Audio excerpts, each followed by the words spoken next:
এক কঠিন সময় পার করছে ইরান। দেশের ক্রান্তি লগ্নে আবারও জাতির উদ্দেশ্যে ভাষণ দেন দেশটির প্রেসিডেন্ট মাসুদ পেজেশকিয়ান। স্থানীয় সময় বুধবার দেয়া ভাষণে ঐক্যের ডাক দেন তিনি।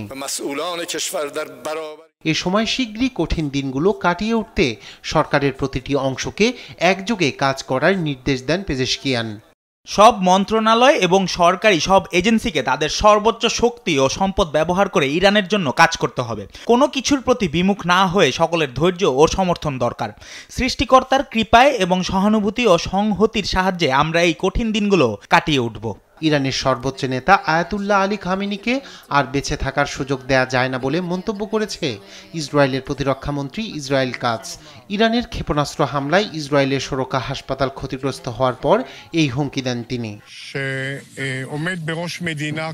ইসরায়েলকে ধ্বংস করার প্রকাশ্য ঘোষণা দিয়েছেন খামেনি। হাসপাতালের উপর হামলার নির্দেশও তিনি ব্যক্তিগতভাবে দিয়েছেন।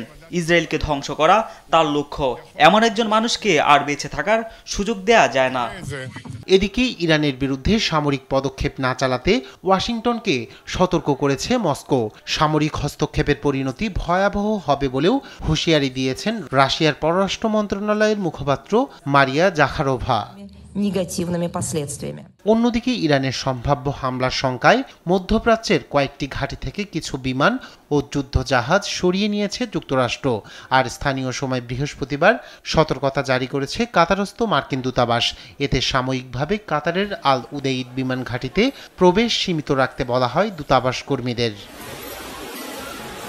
রায়হান কবির শুভ্র, নিউজ ডেস্ক, দেশ টিভি।